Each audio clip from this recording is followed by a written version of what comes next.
ఈరోజు చిన్న అన్న బాబాయే లెక్క లేకపోతే మీరు నేను ఒక లెక్క ఈ దుర్మార్గుడు గారు అడుగుతున్నా. ఇలాంటి వ్యక్తి రాజకీయాలకు అర్హుడా అని మిమ్మల్ని అడుగుతున్నా. అక్కడి నుంచి బెంగళూరులో ఆస్తికి సంబంధించి హత్య చేశారని మాట మార్చాడు. ఆ తర్వాత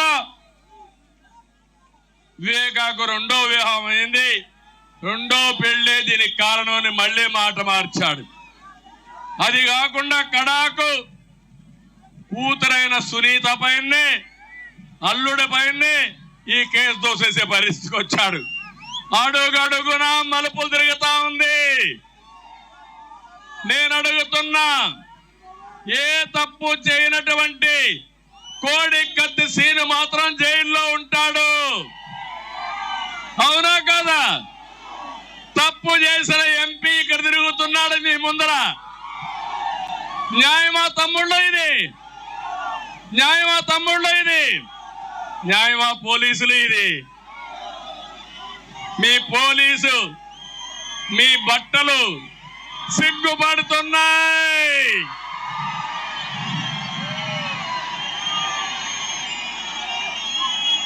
రక్తపు మరకలతో కళంకమైపోతున్నాయి, అవునా కాదా? కడాన కూతురు పైనే కేసు పెట్టాడు, సిబిఐ పైన కేసు పెట్టాడు, రేపు ఎల్లుండి ఇక్కడే పోలీసుల పైన కేసు పెడతాడు. అంటే అంతకులు అరెస్టు కారు, ఎవరైతే నిర్దోషులు అరెస్ట్ అవుతారు. ఇది సబబా అని మిమ్మల్ని అడుగుతున్నా. కమలాపురంలో కడప వాసులను అడుగుతున్నా, మళ్ళీ అన్ని సీట్లు గెలిపిస్తారా అని మిమ్మల్ని అడుగుతున్నా. ఇలాంటి దుర్మార్గుల్ని రేపు మిమ్మల్ని చంపినా దిక్కు లేదు, నన్ను చంపినా దిక్కు లేదు.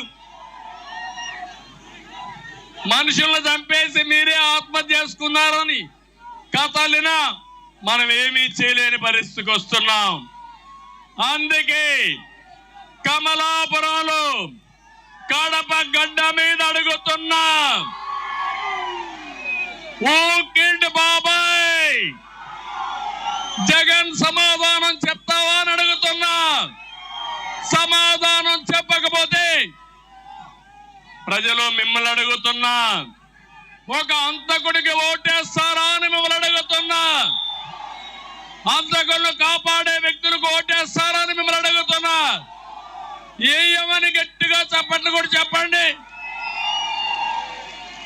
లాస్ట్ లో ఉండేవాళ్ళు, రోడ్డు మీద ఉండేవాళ్ళు నమ్మకమేనా అని అడుగుతున్నా. అందుకే వచ్చా, రా కదిలి రా అని చెప్పడానికి వచ్చా, మీ సహకారం కోసం వచ్చా.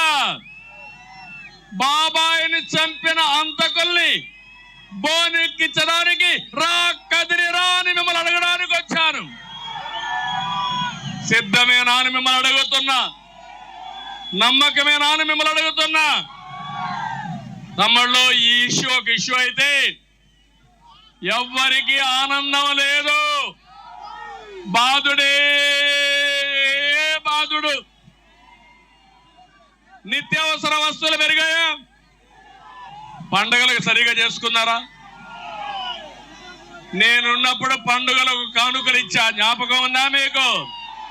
సంక్రాంతి కానుక, క్రిస్మస్ గిఫ్ట్, రంజాన్ తోఫా, పెళ్లి కానుక, అన్న క్యాంటీన్, విదేశ విద్య ఉన్నాయా తమ్ముళ్ళు? ఇవన్నీ ఫేర్ ప్రైస్ షాప్ లో 8 రకాల నిత్యావసర వస్తువులు సరసమైన ధరలకు ఇచ్చా, ఉన్నాయా? ఈరోజు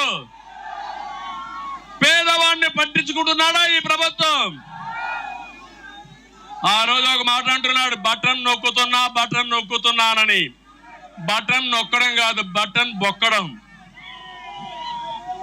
నేను అడుగుతున్నా మిమ్మల్ని అందరినీ, ఎంత దుర్మార్గులు అంటే ఇసుక నుంచి తైలం తీస్తారు వీళ్ళు. ఇక్కడే పెన్నా నది ఇసుక ఇక్కడి నుంచి దొంగ రవాణా అవుతుందా లేదా? 40 లక్షల భవన కార్మికుల యొక్క పొట్టగొట్టి జగన్మోహన్ రెడ్డి పొట్ట నింపుకుంటున్నాడు. ఇది న్యాయమా అని మిమ్మల్ని అడుగుతున్నా.